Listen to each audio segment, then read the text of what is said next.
Hello, good morning all of you students. आज हम हिंदी की पुस्तक पढ़ेंगे कक्षा 2 की, जिसका नाम है नविका। चलिए स्टूडेंट्स, पुस्तक खोलते हैं अब हम। ये स्टूडेंट्स, आज हम पढ़ेंगे पाठ 4,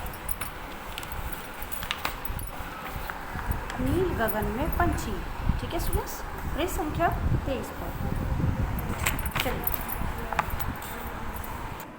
चलिए स्टूडेंट्स, पास अब हम पढ़ते हैं। हम एक शाम की बात है, ठीक है। एक दिन शाम की 7:30 बजे की बात है। अचानक उसके बिजली चली जाती है, ठीक है। तो उनके घर में जो ये लेखक है, उसमें धमाल चौकड़ी मचाते हुए आस पड़ोस के सारे बच्चे इकट्ठे हो जाते हैं और शोरगुल करने लगते हैं और सभी मस्ती करते हैं। तभी मेरी नज़र छत की मुंडेर पर गई। वहाँ कुछ सफ़ेद सी वस्तु दिखाई दी मुझे। बहुत गौर करने पर देखने पर पता चला कि वहाँ एक कबूतर है, जिसके पैर में एक लंबी सी रस्सी बंधी हुई थी। मैंने सभी बच्चों से चुप होने को कहा। धीरे धीरे कबूतर की ओर बढ़ी। मैं धीरे धीरे कबूतर के पास गई। मैंने उसको हाथों में उठा लिया और घर ले आई। वह बहुत प्यारा सा कबूतर था और बहुत सहमा और डरा हुआ था। मैंने उसे एक टोकरी में रख कर उसको लटका दिया। फिर उसे खाना, पानी और सब कुछ दिया, लेकिन वह इतना डरा हुआ था कि कुछ भी नहीं खा रहा था। मैं काफ़ी देर तक उसे खिलाने के चक्कर में लगी रही, लेकिन मम्मी ने मुझे डांटा और कहा, चलो अब सो जाओ, सुबह स्कूल भी जाना है। रात में काफ़ी देर तक कबूतर के बारे में मैं सोचती रही, जिसके कारण मुझे ठीक से भी नींद नहीं आई। सुबह जल्दी उठकर कबूतर के पास गई और उसे प्यार करने लगी, लेकिन मम्मी ने मुझे आवाज़ दी और मैं दौड़कर चादर ओढ़कर पलंग पर लेट गई। मम्मी ने मेरे पास आकर कहा कि पिंकी चलो उठो, स्कूल को देरी हो रही है। मैंने आंखें मलते हुए कहा, मम्मी मेरे सर में दर्द हो रहा है। फिर मम्मी शायद समझ गई कि मैं कबूतर की वजह से मना कर रही हूँ स्कूल जाने से, तो उन्होंने मेरे माथे पर हाथ रखा और बुखार तो नहीं है ऐसा कहा, और उन्होंने कहा चलो जल्दी से उठो, स्कूल के लिए तैयार हो जाओ। आखिर मुझे मन मारकर उठना ही पड़ा। उस दिन स्कूल में मेरा मन किसी से भी बात करने को नहीं किया। मेरा ध्यान घर पर ही लगा हुआ था। जैसे ही छुट्टी की घंटी बजी, मैं बस्ता उठाकर घर की ओर भागी। घर पहुंचते ही मैंने बस्ता पटका और धीरे से और सीधे कबूतर के पास गई। उसे खाना पानी दिया और बहुत सारा प्यार किया। अब तो रोज़ ऐसा ही होता। मम्मी ने मुझे बताया कि कबूतर बहुत ही सीधा पक्षी है, ये किसी को भी नुकसान नहीं पहुंचाता। उन्होंने बताया कि तोता तो कई बार उंगली में काट लेता है, लेकिन कबूतर कभी नहीं काटता। मैं सारा दिन कबूतर को अपने कंधे पर बैठाकर पूरे घर में घूमती रही। क्योंकि हमारा घर चारों तरफ से बंद रहता है, इसीलिए कबूतर कहीं बाहर भी नहीं जाता था। मैं उसके मुंह में एक एक दाना गेहूं का खिलाती और बड़े प्यार से मेरे हाथों से गेहूं के दाने खाता हूँ।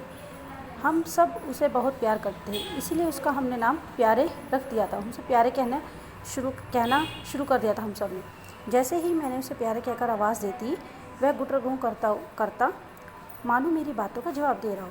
मैं अक्सर उसको खिड़की पर बैठा देती। खिड़की पर जाली लगी हुई थी, वहाँ से वह पेड़ पौधों को बड़े ध्यान से देखता और अगर कोई चिड़िया दिख जाती तो उसे अपनी आवाज़ में गुटरगू करके कुछ कहने की कोशिश करता। मुझे प्यारा बहुत अच्छा लगता था। धीरे धीरे मैंने महसूस किया कि वह बाहर जाना चाहता है और दूसरे पक्षियों की तरह उड़ना चाहता है। जब मैं भी उसे देखती तो मुझे लगता वह उदास है, लेकिन मैं उसे बहुत प्यार करती थी, इसलिए छोड़ना नहीं चाहती थी और मैं उसे हर वक्त अपने पास रखने की कोशिश करती थी। एक दिन की बात है। मौसम बहुत सुहावना था। काले काले बादलों से आसमान भरा हुआ था। ठंडी ठंडी हवाएं चल रही थी। चारों तरफ पक्षी चहचहा रहे थे। इतने सुहावने मौसम में हर किसी का मन खुशी से झूम रहा था। मैंने प्यार से प्यारे को गोदी में उठाया और छत पर ले गई, और इतने सुहावने मौसम को देखकर प्यारे बहुत खुश हुआ। मैं भी उसे देखकर बहुत खुश थी। अचानक प्यारे ने पंख पूरी तरह फैलाए। मैंने इसे पकड़ कर रखना चाहा, लेकिन वह फड़फड़ाकर तेज़ी से ऊपर की ओर उड़ गया। वह इतना ऊपर उड़ गया जैसे कोई बहुत दूर उड़ती पतंग। मैं हताश हैरान सी प्यारे प्यारे चिल्लाती रही। प्यारे दूर आसमान में घंटों गोल गोल चक्कर काटता रहा और मैं उसे अपनी छत से कटी पतंग की तरह देखती रही, जैसे शायद वह वापस आना चाहता था, मगर उसे रास्ता नहीं मिल रहा था। प्यारे के जाने के बाद मुझे बहुत दुख हुआ, लेकिन धीरे धीरे मुझे एहसास हो गया कि आज़ाद पंछी को हम चाहे कितना भी सुख से रखें, वह कैद में रहकर कभी खुश नहीं रह सकता। भगवान ने उनके लिए जो प्रकृति बनाई है, वह उसमें आज़ाद घूमना और उड़ना पसंद करते हैं।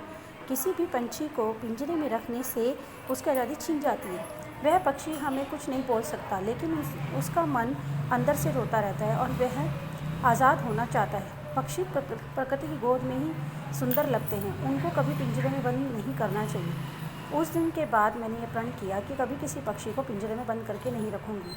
मुझे जब भी किसी पक्षी से प्यार करने का मन करता तो मैं उसे अपनी छत की मुंडेर पर बहुत सारे गेहूं के दाने रख देती उनके लिए, और ढेरों पक्षी आकर दाना चुगकर पानी पीकर उड़ जाते।